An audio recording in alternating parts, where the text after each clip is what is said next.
and welcome to this episode of Conversation with a Chef. I'm Jo Ritty and I love sharing with you the conversations I get to have with talented and passionate chefs. It's the backstory, if you will, to the food they're putting up. I begin today by acknowledging the Wurundjeri people of the Kulin Nation, traditional custodians of the land where this conversation took place, land which was never ceded, land where communities came together to eat seasonally, locally and without exhausting resources. I pay my respects to their elders past and present and to any First Nations people listening today. Today I'm talking to Bartek, or Bert, Glinka, and Brendan D'Amelio at Uncle Smallgoods. Bert and Brendan are friends, brothers-in-law, and the charcuterie makers supplying many Melbourne cult institutions. You'll find their pastrami at places like Hector's Deli, Nico's and Hugo's, and their bacon is fried in cafes like St. Ali, Rustica and Earl Canteen. Bert and Brendan's Smallgoods journey started when they decided to sell kranskys at the Polish festival and wondered how they might go about making their own. Eventually, after proving their commitment by chopping a huge pile of wood on a very hot day, they convinced a Polish husband and wife team, Marian and Nora Poprawski, to sell them their Polish Deli in 2013. They now have 2 sites in Dandenong, a dedicated state-of-the-art Smokehouse, and the flagship Deli Cafe Foodstore. I had a full tour of the small but super efficient factory and smokehouse, with the main attraction being the 2 large wood-fired smoke ovens where they use red gum wood that they light early in the morning and then add wood chips to for the smoke. It's the artisan way of doing it, and Bert and Brendan are particularly proud of this. I got to eat kransky warm out of the smoker and went away with a very generous handbag filled with some of the best smoked salmon, smoked chicken, bacon and Polish sausage I've ever tasted. Bert and Brendan's passion for creating the best possible product is palpable, and they were so lovely to talk to. They're putting out over 10,000 Christmas hams this year, and if you miss out this year, mark your 2025 calendar because this ham is 100% free range, treated with so much care and love, and it's delicious. I heard you at the deli first. I was, yeah. There you go. Nice to meet you. Yeah, likewise. Joe. This is Brendan. Hi, Brendan. Nice to meet you. Yeah, likewise. Well, at least I've seen what the deli looks like. I've Yeah, seen the product. Did you walk through it a little I bit? did, Oh, nice. yeah. And I read the catalogue, so I'm totally across it. Yeah, fantastic. It's just gearing up. Monday shouldn't be too busy today, but it's already we're starting to see signs. Yeah, of course. Christmas, Yeah. The orders coming through, which is great. It is good. It is good. I think we're gonna have to put a stop to them this week. Yeah. We're almost at capacity now. So. Yeah. Oh, that's great though. So welcome to sunny Dandenong. Yeah. It is very sunny, isn't it? So on a day like today, we'll be running fully off solar power. That's sort of one of the things I like to point out. That's But amazing. we've like that whole roof, so we own sort of 2 factories, and then that whole roof is fully solar powered. Wow. So Yeah, pretty happy with winter not so like probably like half. That's really average, good but still though. pretty Yeah. good, yeah. How long have you been here? In this factory, I think it's about 4, 5 years. Yeah, 4 or 5 years. Yeah. So the production's got bigger. Yeah. Well, yeah, you'll see like this factory, we started off in factory 1. Yeah. We're about 4 years now. And before we moved in, we were already built. Wow. So, this is factory 1 in this section. Yep. And then through that walkway there, that's factory 2. Okay, I see. So, we have both factories, and as you can see, it's a small space, but we really make do it. Did you want to do a tour first? Or did you, Sure. how did you want Yeah, to- absolutely. So this is for my hair, obviously, is it? Yeah. As soon as we walk through those doors, it's all about food safety. Yeah. Yeah, so we're at the old site for, we sort of, it was like an old butcher shop Yeah. with a little smoke oven out the back. And Oh, then, okay. Wow. and then Brendan and I learnt the craft there. And then we bought this used to be an old Smokehouse's first factory, so we bought this on a whim. And then we realised I was there's actually a bit to do, and then a lot of work went into what's under the ground, and we learnt about fitting out a facility. And I was actually in the process of moving into to my old house, and Bert called me while I was moving in and goes, mate, there's a factory up for sale. He goes, should I buy it? I'm like, what are you talking about? well, the auction was happening. Yeah. Oh, right. So I Okay. just saw it and the auction was happening, so I'm like, oh well, seems reasonable, and we bought it. Yeah. Wow, We went okay. from Just there. on a whim, and Yeah. that was 4 or 5 years ago, and then we've just been growing it ever since. Wow. Yeah. That's cool. Yeah. And what are your backgrounds in this area? No, we're from the corporate world. Oh, are you? Yeah. Okay. Yeah, so Brendan's my brother-in-law. Okay. And he was following my sister since she was about 15, 14. Yeah, it's been a Or while. 5, I don't know. Long time. And I worked for the federal government and he worked for, at the time, carsales.com.au. Yeah. And we didn't really like it. Like it was, in our 20s we were like, let's do something different. And we, I'm Polish and Brendan's Italian, and every year we'd go to the Polish festival and we were like, let's do a kransky store just as a pop-up. And we went and bought the kranskys from the OG owners of Uncles. And and I'd like being Polish, Mum and Dad always had like the Smallgoods in their fridge, and when mates came over it was like, wow, this is good. So I'm like, let's do this pop-up store, let's do these kranskys. And we got our girlfriends at the time, friends, and we got in this 3x6 tent, and we just had a lot of fun. Yeah. And we sold them all out, and then well, at the time when we were buying them off the original uncle, we said a crazy number. We had no idea. We're like, yeah, let's just get 1,000 kranskys and go for it. And he sort of laughed at us and said, "You're never going to sell it. You're going to be crawling back, wanting to sell them back to me." Yeah. We sold out in 3 hours. Wow. And that's where the passion grew. Like, oh, okay, maybe there's something to this. Yeah.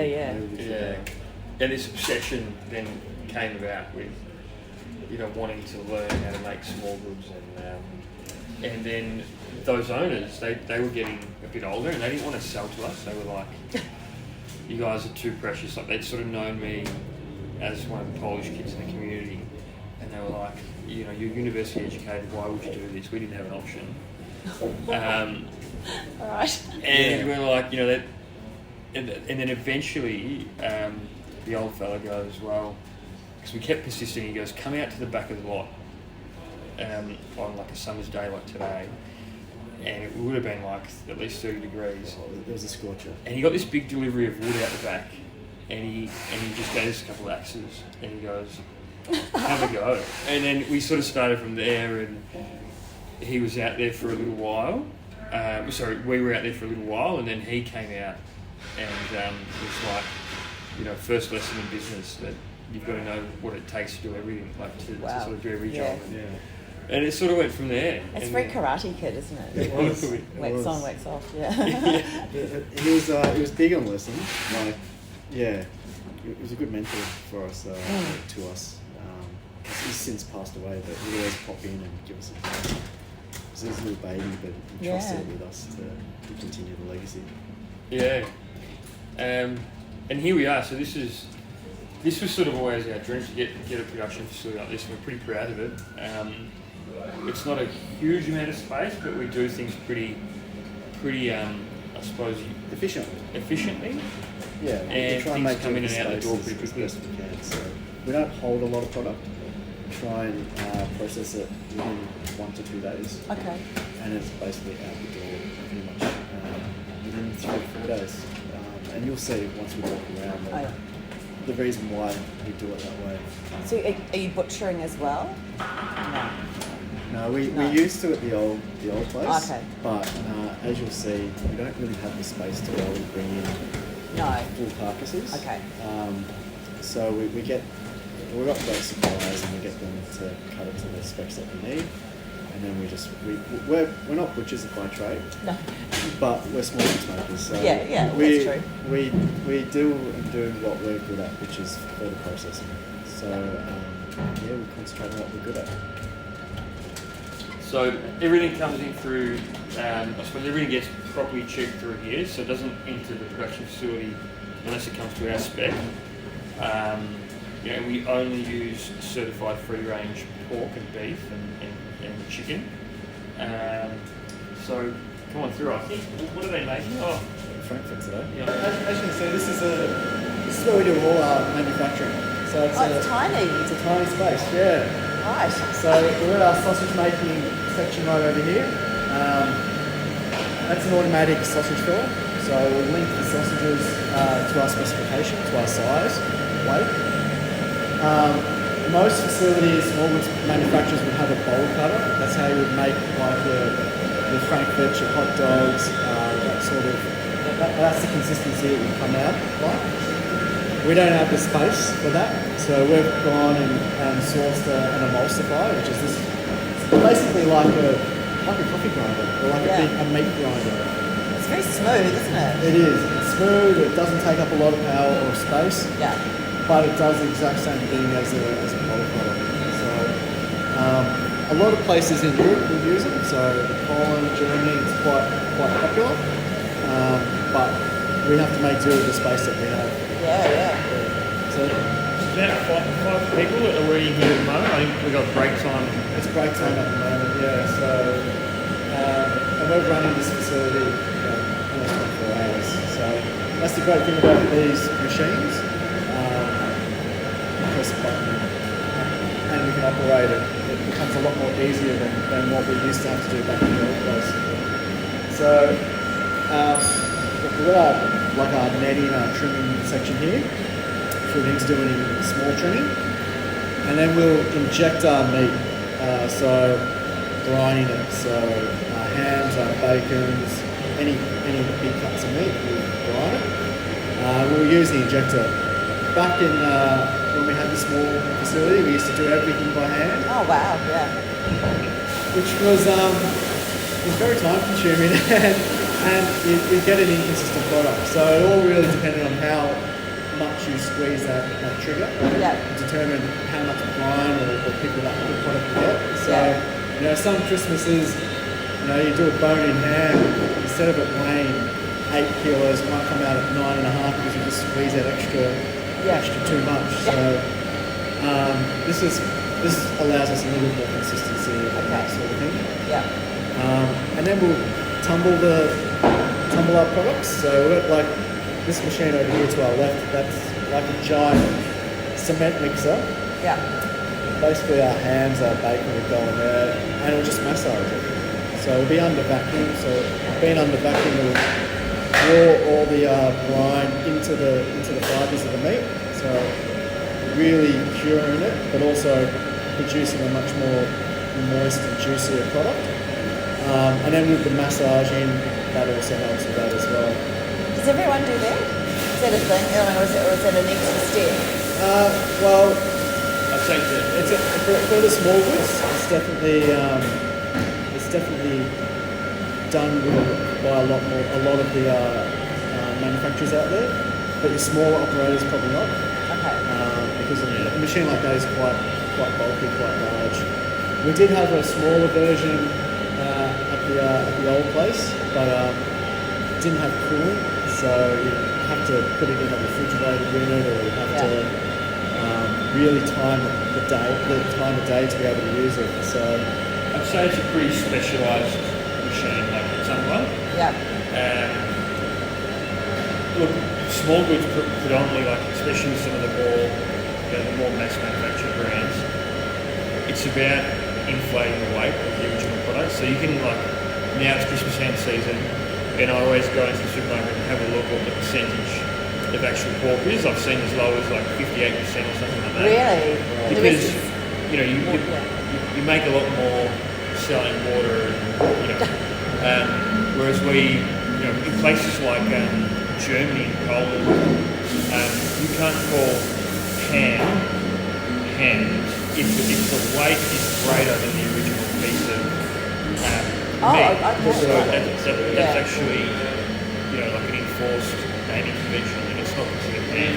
It's called we have spam. So like I was saying, we get things put into our spec so we can produce it adequately, as opposed to then trying to find a location to store it, which becomes every manufacturer's problem. In here we've got part of our slicing there. So that's all retail slice product. But the main attraction of this. Oh wow! It smells delicious. This isn't is it? really where all the magic happens.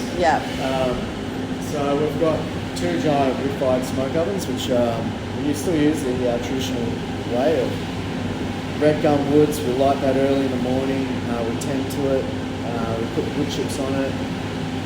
It's really an artisan way of producing ham, and we're still pretty proud of doing it that way. How big is that? It looks like it's the size of a garage, but how does it go back? Yeah, so you fit two of these trolleys in the deep. Okay, yeah. About half a ton at a time. Yeah, basically. I'll open it in a second. But No.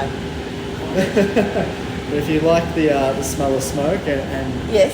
then it's a great way of getting that sort of cologne. Yeah. I actually have bought a product called Fireplace that has that sort of spicy, smoky. So I do. Oh, I'm okay. I'm a great lover of smoky. The one thing we've got to point out, so there's some of our like storage tanks, like Yeah. so things will go into the brine before they're smoked. Oh yeah. There's a batch of hams that's going to go to the warehouse. Some black pudding in there. Wow, that sounds like a lot. So black pudding sells, does it? Oh Yeah. that's nothing. That's a little batch. So yeah. delis, cafes, for their breakfast menu. Yeah, Right. It's getting a resurgence happening. I was going to say, there must be, yeah, that's right. Yeah. Yeah, but yeah, like all those metal tubs in there, they get rotated quite basically on a daily basis. So whatever's in comes in, gets processed, gets sent out. So how many hams is that? That one would have 40. 40, wow. Okay. But generally, I think that one was a special order one, so that's for slicing ham. Oh, okay. But generally, we'll do a massive run of about 60 at a time. Our big smoker, it's our biggest smoker. But that is more for our wholesale slicing product. Yeah. Quite a bit cafes. into like food service, all the hipster sandwich bars. And, Oh, do you? yeah, Oh, places amazing. like Hector, Deli, Hugo's. Okay. You find our pastrami there. Where else? Rustica fries up our bacon. There's sort of like cult favourite places. Oh, wow. Oh, cool. Yeah, it's Oh, I see. quite smoky. So, Yeah.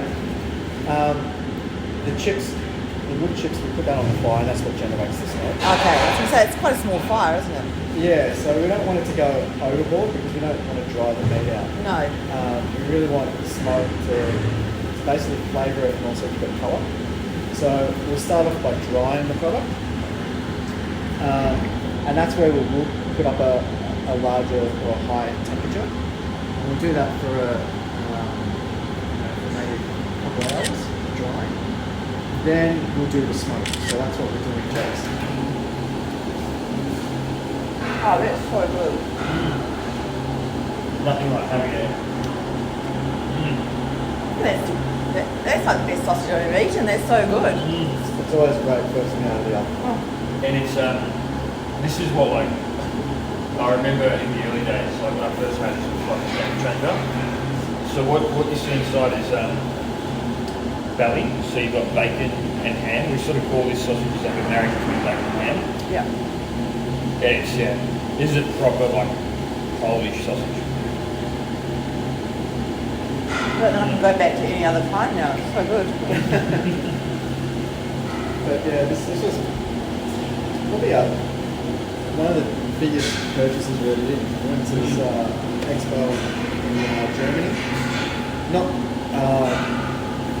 going there with any intentions to buy it, but after doing some quick numbers, we realised we're in need of it. We're growing that quickly that we need something to help us. Yeah. It's a pretty sophisticated machine, German machine. So, And sorry, you probably already said, how long does it take? How long are they in there for? They're in here for about 4.5 hours. Okay. Yeah. So there's a dry, a smoke, and then a cook, and then another smoke. So the farmhouse has actually been smoked twice. Okay. That's why it's got such a dark colour. So basically the flow of things, we produce, cook, put it into that big cooler to cool down, and then make its way around to factory number 2. And big cooler in here. Oh, yeah, nice. But this is basically our storage room. So all the product, once it's ready to be packed, will be transferred to this side. Then it'll be sent into that room over there to be packed. Those white boxes are retail sliced products, or these, which will get sent out to all our retail stores. So your IGAs, Boccaccio, all the boutique supermarkets, that type of thing. Yeah, so we've got pallets there ready to go as well. Yeah. It's basically what would happen.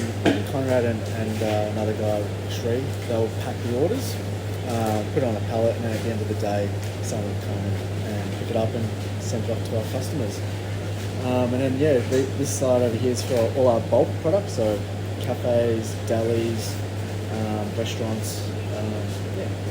Those products are kept here, and usually they're packed in large quantities, bulk quantities. That's out of pastrami, that's a branch, right? Yeah, that's New York pastrami. Wow. And then kranskys. It's amazing.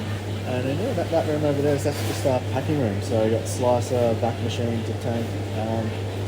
The majority of it gets done there, and we run the double shifts. So like I said, we don't have a lot of space, so we have to utilise. So. It feels super efficient and like really well organised. All this labelling and so on as well.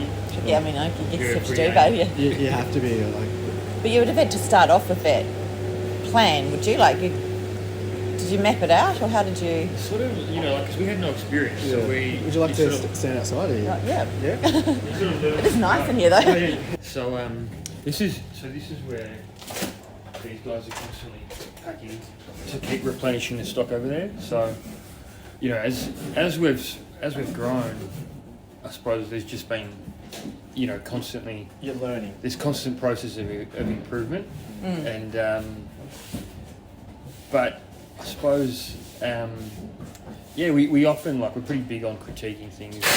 Like January will just be to basically say how do we go, where can we improve, where's the next development, and we've been lucky along the way. I think we've got a pretty good crew. Building a bit more of a leadership team and people to lean on, people that are a lot more experienced than us. So I think we're still having fun. Exactly, but a lot of it, we are learning on the fly as we go. Yeah. So things that we were doing 3-4 years ago, we're not doing now because we've learned that there are smarter way, there are better things to do, there are better way to do things. And how do you get to know of those ways? Is that through going to conferences or to things like expos or whatever? How do you learn what you need to do to refine it? Yeah, that's definitely one thing. Going to Germany was definitely eye-opening. There was a lot of things there that. Smallgoods is like a religion over there. Yeah. So there was definitely a lot that we took from that. But also it's a small industry, so there's a lot of... In the early days, we were able to contact a few people and they definitely gave us advice, became a little bit of a mentor to us. And we've done the same now as well. It's great that there's that camaraderie, you can help each other out. But a lot of it's also... It is a unique industry, so what might work for one manufacturer won't necessarily work for the other. So we've had to also make things to fit for us, and it's only really been doing it and just how can we actually, like Bert said, how can we actually make it a bit more efficient? How can we make it easier? At its core, I think what drives us is if we pick up a pack of our product and we have a lot of different SKUs. And if we don't think it's perfect, or if there's we're often being pretty critical of ourselves and saying, well, how can we improve the experience? Is there enough slices in a pack? Is this pack easy to use? Does it tell the messages that we want it to tell? So we just keep sort of evolving, and we have a monthly management meeting. I think everyone's tasked with this constant improvement mentality. And it's good. People, even the guys, they're all fantastic. Like Matt back there, he's just a junior, but he's made some great improvements to the way that we do things. So, I think that's what I really enjoy. Empowering people is it's probably what makes the job a lot easier. Yeah. Like you were saying, how do we improve? Well, generally you speak to the people that are actually on the floor. And they've got some ideas anyway, so you just leverage off that. seem like a very cohesive team. Everyone knows what they're doing. That's good. We told him not to bother. Like, look like you know what you're doing. What did you think of downstairs? Oh, it's fascinating. But I'm so impressed. It's what I was talking about, maybe mapping out the flow. But as you say, as you go on, you work out what you need and where things need to be and all those kinds of things. But there's definitely like a really, I don't know. I feel like I haven't been to Smallgoods production places before. I'm trying to think, have I seen anything like that? But I don't think I have. And it's really impressive because it's small, but it feels like totally makes sense, just the flow of things. Yeah. And just everyone's just doing their kind of Willy Wonka part of the machine. It's really great. Yeah, like we've been to some factories and it's felt like a little rabbit warren where it didn't make sense and confusing. And we didn't want that. We wanted to be able to go, all right, well, if it comes in one section, it's got to go out the other section. So, and then it's sort of like a conveyor belt where everybody has a touch point and eventually makes its way out the door. Yeah. But if you make it easy, then it's also much more engaging and it's less stressful. It's a much more fun environment to be in. Yeah, and I think that's probably the biggest thing, keeping the team engaged. So, like we do blind tastings, which at Brandon people can get picked, and we'll put our ham up randomly without disclosing which one's ours, against some of the competing brands, and then they all score it. And if we don't score the best, then we need to take a good hard look at ourselves and figure out why. Yeah. Because for a small manufacturer like us to stand out, we need to be the best. So that's the only thing that people will be prepared to come and pay a premium for a product, especially in these times. You've only really got two things. You've got quality or price, and we can't really match on price. So let's do what we're good at, and that's quality. Yeah, and I guess it's too. It's a different world now, and once you took over the company, I guess there's a lot about social media and marketing and telling your story as well that goes into it, because how do you get new customers? Whereas, I don't know what the original people did, they probably had their following, which suited the size of their company. But I guess nowadays it is about reaching other people, isn't it? And getting spot on, yeah. Well, in the early days, there was a couple of methods that we took, because we knew about we knew how good Uncle's was, and when we first took over, we had a very aged or very old clientele, and we were like, well, we need to get the word out there. We need to get some more customers. So there's a few things we did. One of them was we opened up a couple of cafes, and one was right next door to us, called Young Uncles. We're known in the community as the Young Uncles. So that was really good. That we're the first ones in Dandenong. The first cafe in Dandenong to do specialty coffee.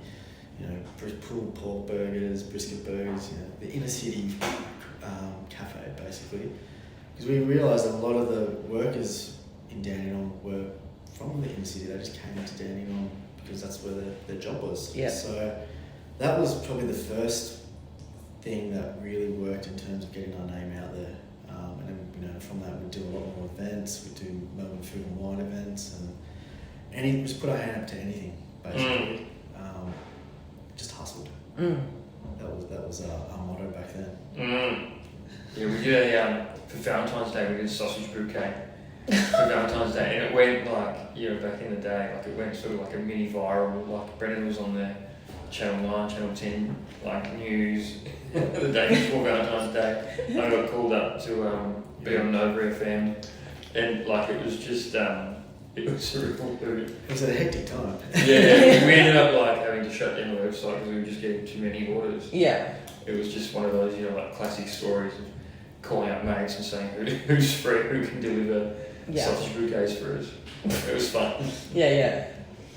And what do you think it was? Because when you did those first 1,000 kranskys, so they were ones that you got from Uncle to sell. Was that what happened? Yeah. So why do you think he thought you wouldn't sell them, and how do you think you were able to?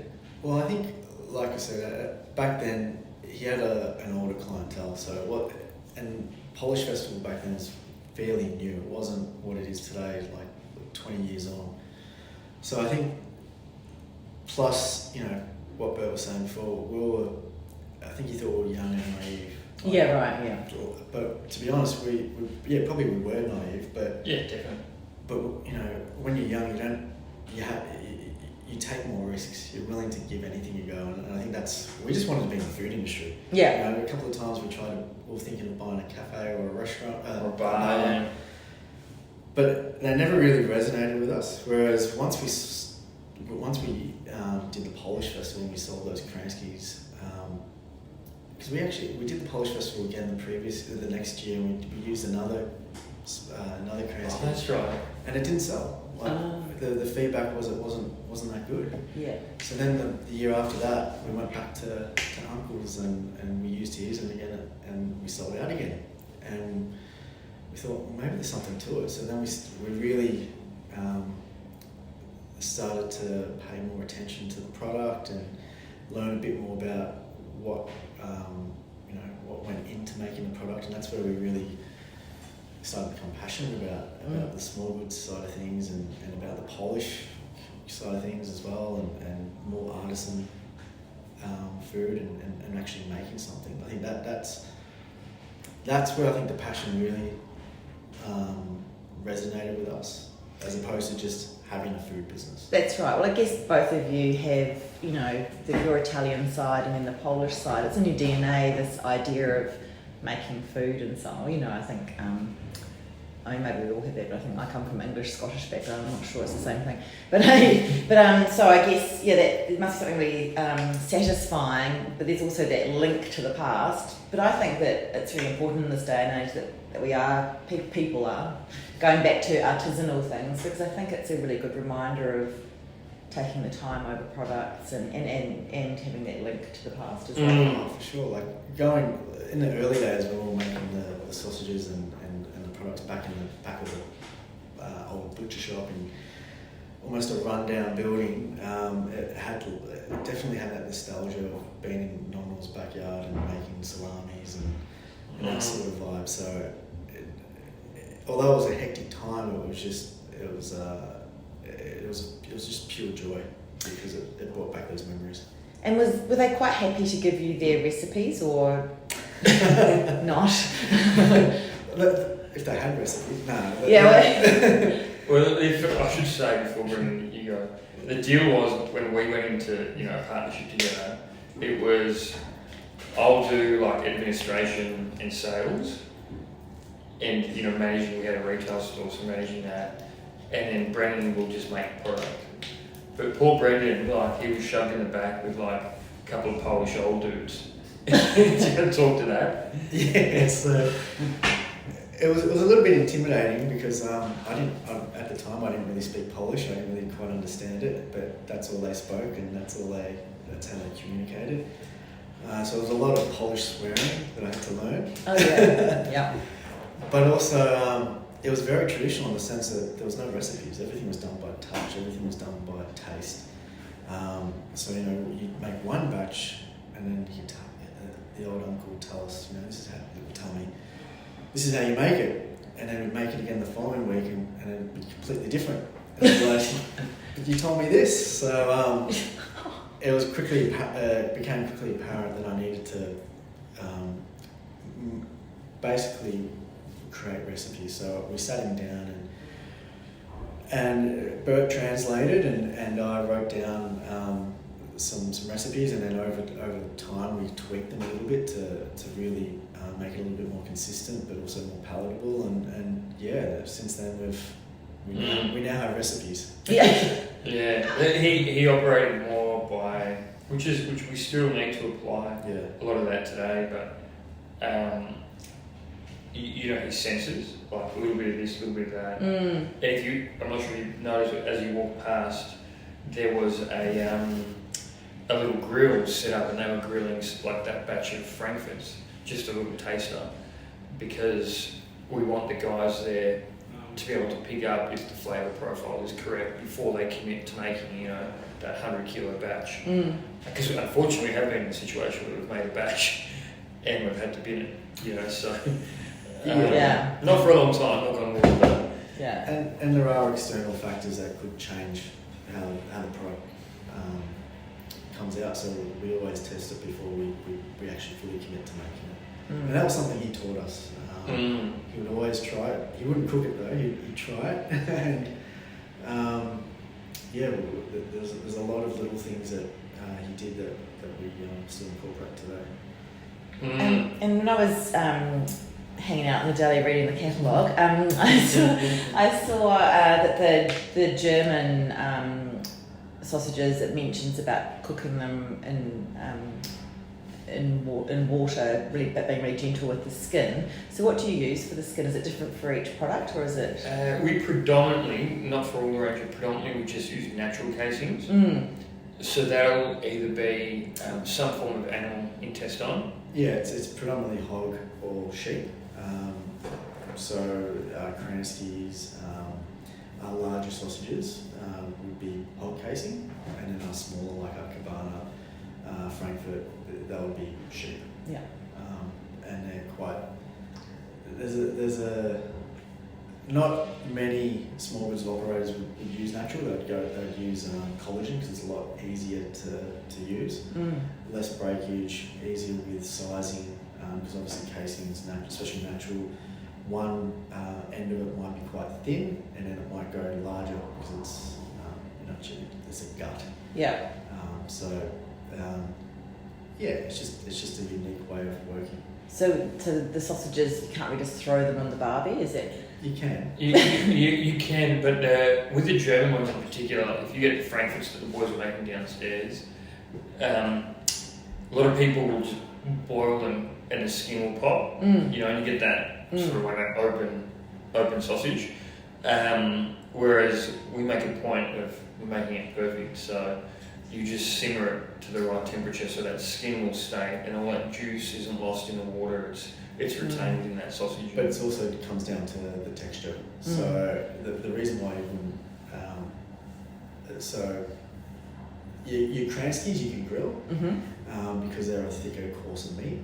But your Frankfurts, they're emulsified, so it breaks down. It's not protected as much as the kransky. So that's why if you put it on a grill, it bursts hot. Yeah. And the breakfast, the German breakfast sausage, is that more like the white sausage that they do, the vice versa? I love vice versa. It's a cult favourite in the factory. Yeah. So we haven't done it for a while, but there was a point where, unless the boys probably do it without us knowing, there was like a tradition every time we do that product, which is probably weekly, at least fortnightly now. Yeah. We get to open like a nice mustard. Everyone in the factory has one, so we don't make much money on that one. We eat all if you ask, especially in production, it's their favourite. It's so nice. It's got like fresh parsley, lemon, or onion. We'll make sure you walk away with the pack. Thank you. I also noticed there's a recipe in there for I can't remember the name of it, but with the smoky bits, and I was like, what do they mean by that? Then I saw the actual packet of the smoky end bits, and I'm like, that's an actual thing, that's so great. Yeah. That's a bargain. That's a real hidden gem at the deli, because like you walk through the facility and you saw like two sort of slicing rooms. Yeah. One right directly below us and then the other one. And because when we're slicing for packs, we don't want to give people the little end bit. So that all those end bits end up basically shipped off to the deli and sold there at a really reasonable price. But that's such a good idea. Like, do other people do that? I think that's so great for like a stew, like a smoky stew. It's literally the best part. It's got all the flavour pretty much. It ends up anyway. So in your stews, the bigos, which is the hunter stew. Yeah, hunter stew. That's right. They're perfect. Yeah, but also we make now with it at the deli, we make baked beans. I saw those. So Yeah. Because my partner Charlie the other day was saying to me, you know, great baked bean fan from the tin, but he's like, well, you should be making your own. People that do that first. Already doing it well. I don't need to do that. But I do like the idea of that more home style. Yours are in the jars, smoky beans, Yeah. And salmon I saw as well, New Zealand salmon. How great. Yeah. Yeah, the Ora King's an amazing product, but gee, it's oily. Is it? It's just really challenging to work with. It's a delicate fish compared to the Tas salmon. Okay. Love it. It's in our household. It's the preferred salmon. Yeah. But yeah, it's a very oily, delicate fish. It's I think we on the market. I think ours is not being biased, but I think we take care of it and it cooks and smokes and tastes probably the best out of it. Yeah, we smoke it in those open fire ovens, like low and slow, for a long time. So that it's not like a blast cook. Like it's almost cold smoke, but we do heat it at the very end.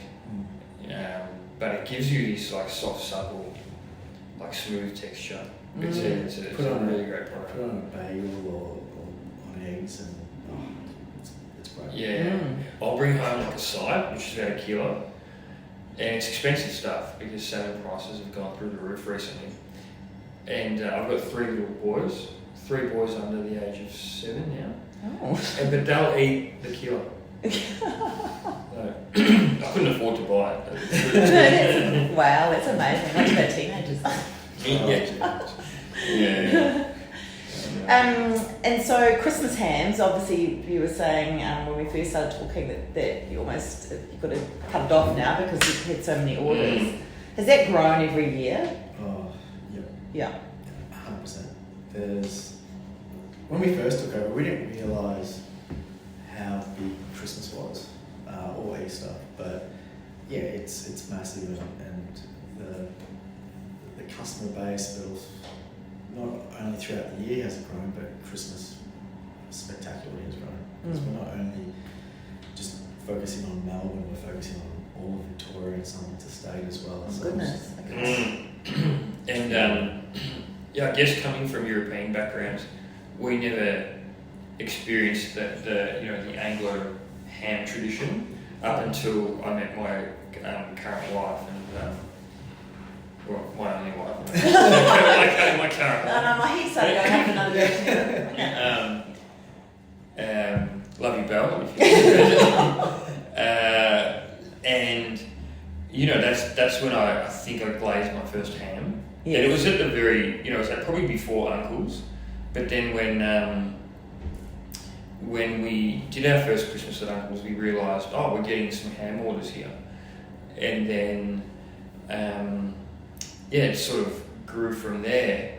Nowadays, we actually had an 8 o'clock meeting this morning with all the staff, and we're really now packing a lot of orders for Christmas, and we're making a lot of hams for Christmas. And we had a good chat about how it's pretty special to make a product that is the centerpiece of such an important day. And for many families, they'll sit down and they'll gather that one day of the year and they'll sit down to that ham, and that ham will be the feature that everyone talks about. And we just want to infuse that thought into everyone that puts their hand into making that Uncle's product, because the way we see it, if someone does choose an Uncle's ham, that's a real bloody honour. And we want to make sure that we do it justice. So it's a pretty special time of year, and it's great to see that every year the word's getting out and we're doing more and more ham. Especially now, like cost of living and whatnot. A lot of families, it's their only time to splurge. So we want to make sure that what we give them is spectacular. It's special. It's so we're really honoured and we take it really seriously. We want to make sure that they have a great Christmas. Yeah. So that classic ham, which is recognised by the blue label, that is the original recipe, and that is one thing that I remember. Old Uncle had the precise recipe of the brine. It was written because he was sus about his staff finding the recipe. So it was written like on this back wall in the back of the production area. There was just some numbers scribbled, and it was But it wasn't correct. Like he deliberately had it like 200 grams off, which was the bucket weight. So no one knew exactly what the recipe was. So it was his way. Like this is dodgy writing on the wall, but it's a pretty. I think it's an incredible flavour profile, and we haven't changed that at all. No, that's homage to the original. But then, since starting starting this journey with Brendan and Uncles, we both became parents separately. Brendan's about to have his fourth child with Anya, and then we've got 3. And we just became more and more conscious about eating the best food we possibly can. I think as many people go through that sort of wanting to eat. Our wives were a big voice in terms of that, and we wanted to make sure we could produce a product that our families would eat. At the end of the day, that's really all we wanted. It didn't matter if anyone else ate it. We just knew if our family enjoyed it,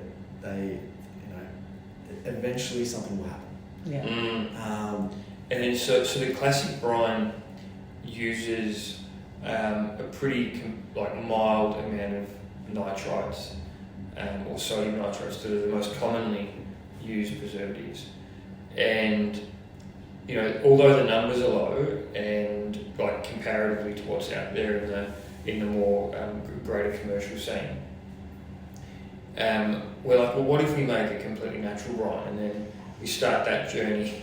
Yeah. And it took us probably 3 to 4 years. There was a lot of testing, a lot of trial and error, a lot of batches thrown out, a lot of cardboard-like ham, but eventually we got there. But like I was just saying, the proudest moment was when we did take it home. We're like, yeah, this is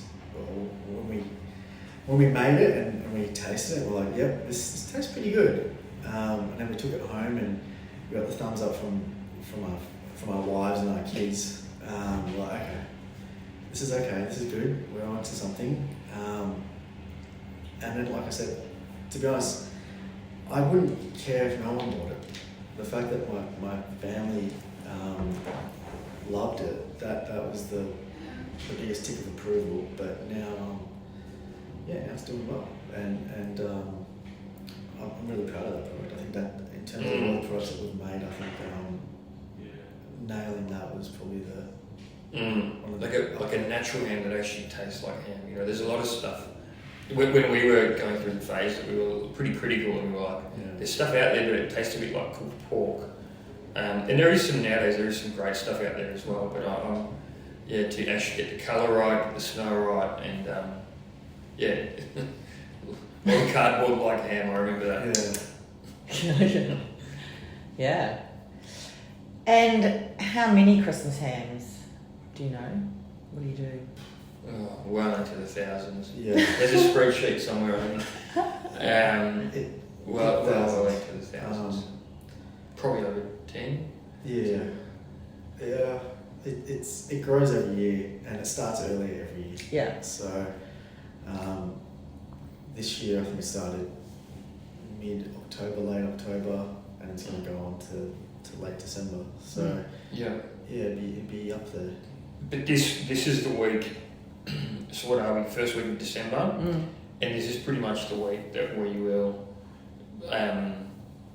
book up the rest of the ovens, because you've seen the facility and there's only so much space that we can and so much time remaining. Yeah, no, that's right. Yeah. So it's rewarding to sort of say, now we just have to process it, but the orders are there. Yeah. We do have always a generous amount of hams for our own deli that you visited earlier. Yeah. to just satisfy those people that, you know, the sort of walk-in customers that we get every year. But every year though, I always get this mad call from either Glenn or Bert going, "Come on, mate, there's a customer that really want an extra 20 or 30 hands. Can we fit it in?" It's like, it's there's a lot of maneuvering around, a lot of hair pulled out, and trying to figure out how to fit some extra hands in. Yeah. Those last minute hams. Yeah. But with all that in mind, it was a good decision to switch to this industry from what you were doing. Yeah. Oh. No, definitely. Look, with anything, there's always ups and downs. Of course. It's been definitely a roller coaster, but there's definitely been more good times and bad times. Yeah. But to see, you know, where we are now, it's funny. Like, I think after the first year, we sat down and we mapped out, I think, the next 5 years, and then when we bought this factory, we realised every year we ticked off, we actually achieved those goals. So it's been pretty special that we've been able to do that. Yeah. I think they're definitely happy to be part of a great industry, be in Melbourne as well, because Melbourne's such a great food hub, and I think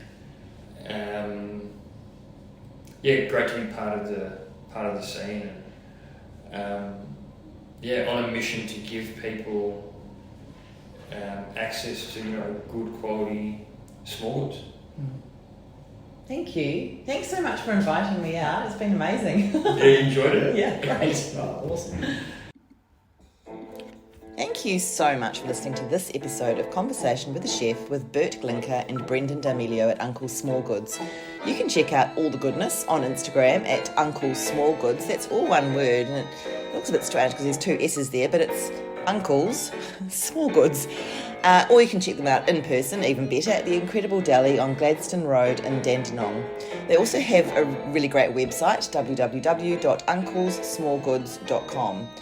If you'd like to hear more stories from other chefs, I'm on Instagram at Conversation with a Chef. You can read the chat and become a subscriber at www.conversationwithachef.com. And of course, you can follow me on Apple and Spotify podcasts. You could even give me 5 stars and a bit of a nice review. That'd be great. I'd love it if you told a friend about my chats, because that's still the best way to get the stories out there. Once again, thanks so much for listening. Have a great day and bon appétit.